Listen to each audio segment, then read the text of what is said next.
Hi everyone! Welcome to Accounting Makes Sense, an MJ the Tutor podcast. I'm your host, MJ the Tutor. You may wonder why the podcast is starting off without its welcoming tune.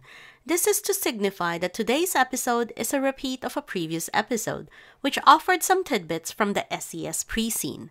As you may already know, the pre-scene material for November 2022 is shared with February 2023.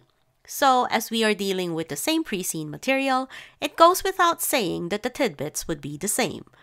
Anyway, I hope you've had a chance to read through the pre-scene material that has been out for a while now and your exam preparations are going well. Here with the episode titled Tidbits from the SCS Pre-scene, November 2022.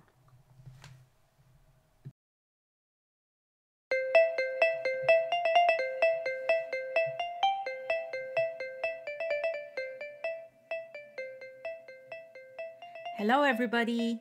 You're listening to Accounting Makes Sense, an MJ the Tutor podcast, and I'm your host, MJ. In this podcast, we are focused on helping accounting students all over the world by offering a quick warm-up on various accounting and business topics, hoping to generate bigger discussions and conversations around them.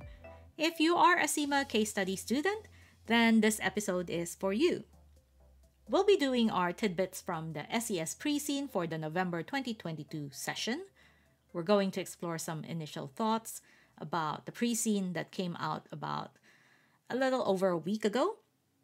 These thoughts are what I feel are going to be important for the upcoming exams. As usual, just to put out a disclaimer that these thoughts are simply my opinion. You should not take these as the only important aspect of the pre-scene. There would be other important factors to consider as you read through the pre-scene that you would be able to gather for yourself.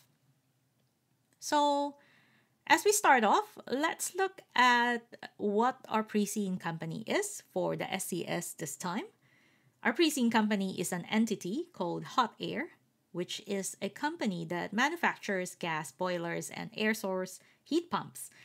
The company is listed and is based in the fictitious country called Norland. So now that that is taken care of, let's try and start with the tidbits. The first tidbit to share is that there are a couple of mentions on ESG focus. ESG deals with environmental, social, and corporate governance. I believe the industry is traditionally harmful to the environment. When boilers are used, they do cause carbon emissions. In real life, there is a big focus amongst companies to look at their ESG initiatives to reduce or eliminate their harmful impact to the environment. Our pre-scene is in such an industry. The pre-scene material actually paints a detailed picture about this, with the government offering incentives to encourage the manufacture of green alternatives to traditionally harmful products. There is also a focus by the government to get to a zero net carbon emission status in the future by 2040. So we definitely know that Hot Air should treat this ESG matter as important, or if it's not currently as important as it should be, that they should be treating it as an important aspect for the future of the business. One thing that has been pointed out to me is that there is a lack of definitive initiatives on the material with regards to Hot Air. We know that ESG is deemed to be important since it is part of their mission, vision, and core values, stating that they would lead the movement to a zero carbon world. But there is nothing specific that has been laid out to say how they are already doing it. What programs do they have that helps them to get to this zero carbon world? Of course, this does not mean that there is none in existence. At the exam, this might be raised as a trigger event in a question, for example, to see whether a particular initiative is ideal to be pursued or not. Is it effective in what Hot Air intends to achieve? And that kind of thing. The next tidbit to share is product differentiation, or maybe the lack thereof. Now, I'm not saying that the products are all the same.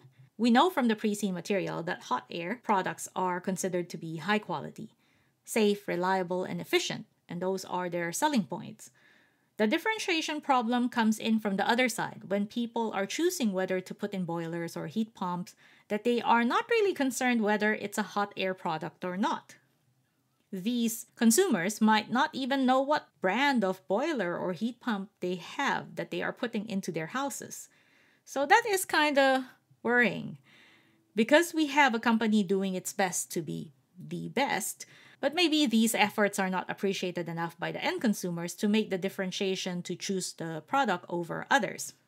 Additionally, hot air products will not likely be the choice if the customer is price conscious, since there are other cheaper alternatives and substitutes in the market.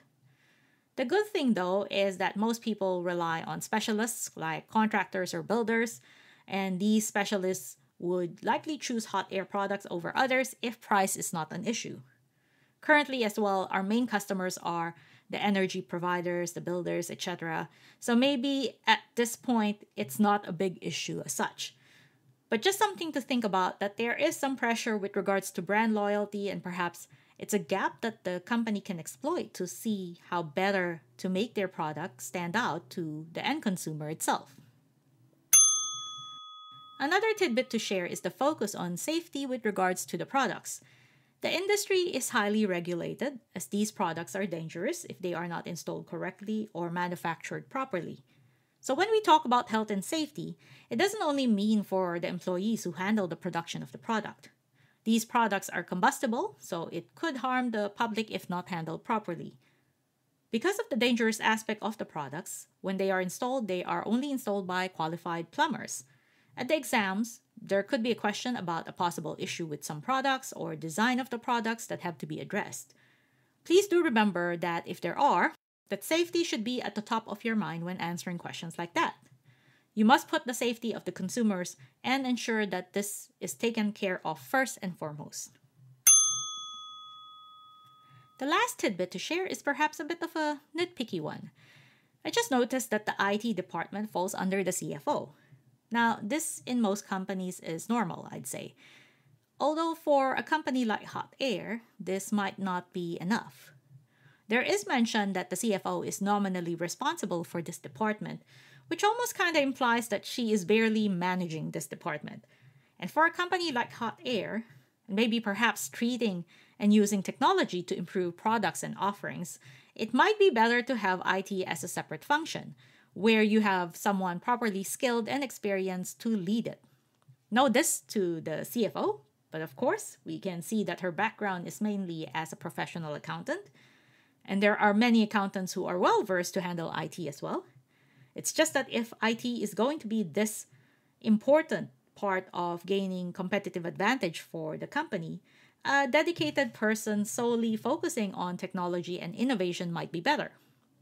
It also suggests that there may be some room here to exploit the technology more to help the company, that perhaps they are only doing enough at the moment, but could do so much more. And that's it for this episode. I hope you were able to glean the same tidbits from the pre-scene as I did, maybe even more. Keep on reading that pre-scene to gain a better understanding of the scenario. As always, I thank you for listening to Accounting Makes Sense. I'm your host, MJ the Tutor.